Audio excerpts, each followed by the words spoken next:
बिहार विधानसभा चुनाव को लेकर बड़ी खबर सामने आ रही है, जहां आज चुनाव आयोग शाम 4 बजे प्रेस कॉन्फ्रेंस करने वाला है। आपको बता दें कि मुख्य चुनाव आयुक्त ज्ञानेश कुमार की अध्यक्षता में चुनाव आयोग की ये पीसी है और इसमें संभावना जताई जा रही है कि आज ही चुनाव आयोग बिहार विधानसभा चुनाव की तारीखों का ऐलान कर देगा। आपको बता दें कि 22 नवंबर के पहले ही बिहार में विधानसभा चुनाव पूरे होने हैं और अब चुनाव आयोग की आज शाम 4 बजे प्रेस कॉन्फ्रेंस से पल्लवी, क्या आज ही चुनाव तारीखों का ऐलान चुनाव आयोग की तरफ से किया जाएगा? जी बिल्कुल, जिस तरीके से बिहार विधानसभा चुनाव का बिगुल बजने वाला है और इस प्रेस कॉन्फ्रेंस में ऐसा माना जा रहा है कि जल्द ही ज्ञानेश कुमार जो है वो डेट का अनाउंसमेंट कर देंगे। और इसमें खास बात ये है कि इस डेट का अनाउंसमेंट और रिजल्ट का भी अनाउंसमेंट जो है वो बिहार के महापर्व यानी कि छठ पूजा को ध्यान में रखते हुए किया जाएगा। और आपको बता दें कि कई बड़े बदलाव भी किए गए हैं। जिस तरीके से प्रेस कॉन्फ्रेंस किया गया उसमें ज्ञानेश कुमार ने कई बड़े बदलाव किए और उसका जिक्र भी किया। उन्होंने बताया है कि बिहार विधानसभा चुनाव में एक मतदान केंद्र में 1200 से अधिक मतदाता नहीं होंगे। उन्होंने ये भी कहा कि बिहार में कुल 90,000 बूथ रहेंगे। इस बार किसी भी बूथ पर 1200 से ज़्यादा वोटरों का नाम नहीं रहेगा। आमतौर पर जो 1500 या उससे अधिक मतदाता होते थे और होने से लंबी लाइन लग जाती थी, अब इस पर रोक लगाई जाएगी। और प्रेस कॉन्फ्रेंस आपको बता दें कि कल हुआ था, तो इसमें चुनाव आयोग की तरफ से ये सारी बातें बताई गई थी कि किस तरीके से चुनाव आयोग ने इस बार तैयारियां की हैं, किस तरीके से बूथ पर क्राउड मैनेजमेंट के लिए ये फैसला लिया गया है कि जहां पहले 1500 के आसपास मतदाता एक बूथ पर वोट करने आते थे, तो इस बार इस चीज़ का ध्यान रखा गया है कि भीड़ कम हो, इसीलिए अधिकतम संख्या 1200 तय की गई है। इस बात की जानकारी चुनाव आयोग की तरफ से दी गई है। इसके अलावा जो कल प्रेस कॉन्फ्रेंस हुई थी चुनाव आयोग की तरफ से पल्लवी, उसमें और क्या जानकारी दी गई थी? जी, तो आपको बता दें कि इसमें कई बड़े बदलाव किए गए हैं और कई मुख्य बातें बताई गई हैं।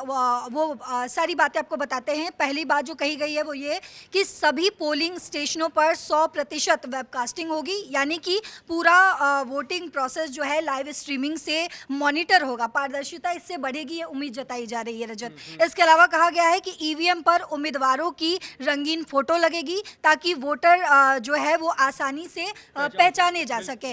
इसके अलावा कहा गया है कि वोटर स्लिप पर नाम बड़े फॉन्ट पर छपेंगे। बुजुर्गों और कम पढ़े लिखे लोगों के लिए आसानी हो, क्योंकि कई बार हम देखते हैं कि जब छोटे अक्षरों में लिखा होता है तो बुजुर्गों को पढ़ने में तकलीफ होती है। तो इन बातों को ध्यान में रखते हुए ये बात भी कही गई है। इसके अलावा जो चौथी बात कही गई है वो ये है कि पोलिंग एजेंट्स को स्टेशन से सिर्फ 100 मीटर दूर बूथ लगाने की इजाज़त है।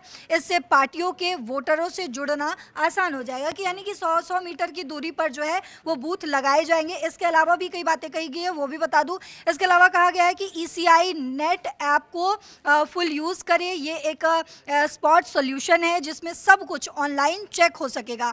और इसके अलावा जो और अहम बातें कही गई है वो ये है कि अगर ईवीएम डेटा में कोई गड़बड़ी दिखे तो वीवीपैट स्लिप की 100% जांच जो है वो ज़रूरी होगी। इसके अलावा आपको बता दें कि एपिक कार्ड रजिस्ट्रेशन के 15 दिनों में मिलेगा। बाकी 10 पहले भी हैं, जैसे मॉक पोल में पार्टियों की भागीदारी और फॉर्म 17C कलेक्शन जो पारदर्शिता बढ़ाएगी। ये बदलाव जेल से नामांकन पर संसद के कानून पर निर्भर करेंगे। तो ये जो है ये 2020 के अगर हम चुनाव की बात करें जो 3 चरणों में हुई थी, तो उससे अगर कंपेयर करके देखा जाए तो ये बड़े बदलाव दिख रहे हैं। सबसे बड़ी बात है कि भारी सुरक्षा के भी इंतजाम रखे जाएंगे, क्योंकि बहुत सारे ऐसे बूथ होते हैं जो सेंसिटिव होते हैं, तो वहाँ भारी सुरक्षा के इंतजाम भी किए जाएंगे। क्योंकि जैसे ही चुनाव आयोग तारीखों का ऐलान करेगा, आचार संहिता लागू हो जाएगी, उसके बाद से चुनाव आयोग ही पूरे बिहार को कंट्रोल करेगा जब तक कि चुनाव पूरे खत्म नहीं हो जाएंगे।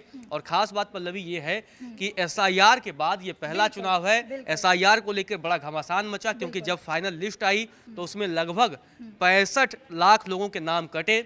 उसे लेकर लगातार बवाल भी मचा, चुनाव आयोग को कटघरे में खड़ा भी किया गया। लेकिन एसआईआर के बाद जो ये अब चुनाव होगा ये बेहद अहम है। बिल्कुल बेहद अहम है, क्योंकि एसआईआर को लेकर जैसा कि आपने बोला भी कि बहुत बवाल मचा और लगभग अब कुल जो वोटर की संख्या है वो लगभग 7.5 करोड़ है और हर पोलिंग बूथ पर सिर्फ 1200 वोटर ही होंगे। यानी कि जो वोटर्स हैं उनकी सहूलियत को ध्यान में रखते हुए तमाम जो है वो बदलाव किए गए हैं, ताकि वहाँ पे अगर हम बूथ की बात करें जहाँ पे बहुत ज़्यादा ज़्यादा भीड़ हो जाता था और कई बार तो ये भी जांच में पता चला है कि भीड़ की वजह से भी लोग वोट करने नहीं जाते थे या वापस लौट जाते थे। उसके बाद अगर हम बुजुर्गों की बात करें तो वही पढ़ने में जो तकलीफ जिसकी बिहार चुनाव की खास बात ये रहेगी कि जैसा कि जब लोकसभा चुनाव 2024 में हुआ था तो भयंकर गर्मी में चुनाव हुआ था। उसके बाद जब चुनाव खत्म हुआ तो बहुत से लोगों ने सवाल उठाया कि इतनी भीषण गर्मी में चुनाव हुआ है तो लोगों ने सिर्फ सुबह और शाम मतदान किए, दोपहर पूरा पोलिंग बूथ लगभग 5-6 घंटे का वो खाली रहा। बिहार चुनाव ऐसे समय में होगा जब मौसम बेहतरीन रहेगा, आप पूरे दिन में कभी भी, क्योंकि नवंबर में लगभग वोटिंग है, तो ऐसे में अक्टूबर लास्ट या नवंबर में वोटिंग होगी, तो ऐसे में आदमी कभी भी वोटिंग कर सकता है, उसे उस तरह की गर्मी का सामना नहीं करना पड़ेगा जैसा कि जब 2024 के लोकसभा चुनाव में था। बिल्कुल बिल्कुल आप सही कह रहे हैं रजत। इसके अलावा एक अगर ग्राउंड जीरो की हम बात करें, जिस तरीके से अगर फैमिली का कोई एक मेंबर पोलिंग बूथ पर जा रहा है और क्योंकि फ़ोन अलाउड नहीं रहता था तो उन्हें एक मतलब या तो पूरी फैमिली को साथ लेकर जाना पड़ता था या कई बार बिल्कुल कम्युनिकेशन में दिक्कत आती थी। लेकिन अब जिस तरीके से फ़ोन को अलाउ कर दिया गया है तो वो कम्युनिकेशन गैप जो आता था वो अगर हम ग्राउंड जीरो पर देखें तो उसमें लोगों को काफ़ी सहूलियत मिलने वाली है। इसके अलावा जो आपने SIR की बात की तो SIR के बाद ये पहला चुनाव है और अगर हम इसको 2020 के चुनाव से कंपेयर करके देखें जहां 3 चरणों में चुनाव हुआ था, आपको बता दें कि पहला चरण जो है वो 28 अक्टूबर 2020 को हुआ था जो कि 71 यानी कि 71 विधानसभा के लिए वोटिंग हुई थी। जिसके बाद दूसरा चरण 3 नवंबर को हुआ था जिसमें 94 सीटों के लिए वोट हुआ था और फिर तीसरा चरण जो 7 नवंबर को 78 सीटों पर मतदान संपन्न हुआ था और इसकी मतगणना जो है वो 10 नवंबर को हुई थी। लेकिन अब जो ये माना जा रहा है अभी तक कि 2 चरणों में चुनाव होने वाला है या हो सकता है और ये इस बात की जो है पुष्टि जो है वो आज ही हो जाएगी जब प्रेस कॉन्फ्रेंस में ज्ञानेश कुमार डेट का अनाउंसमेंट कर देंगे। उसके बाद वो ये भी बता सकते हैं कि मतगणना जो है वो कब हो सकती है। जैसे चुनाव तारीखों का ऐलान होगा तो उसी दिन काउंटिंग की भी तारीखों को बताया जाता है और अब देखना दिलचस्प रहेगा कि आज, क्योंकि जब चुनाव आयोग प्रेस कॉन्फ्रेंस करेगा उसमें तमाम पत्रकारों के फिर सवाल भी संभवतः लिए जाएंगे, तो क्या SIR और उससे जुड़े मुद्दों पर भी सवाल पूछे जाएंगे या नहीं पूछे जाएंगे। और सबकी नज़रें आज शाम को 4 बजे होने वाले चुनाव आयोग की प्रेस कॉन्फ्रेंस पर हैं और ख़ास तौर पर बिहार के लोगों की नज़रें तो है ही कि उन्हें पता लग जाएगा कि आज बिहार में चुनाव तारीखों का ऐलान कब होता है।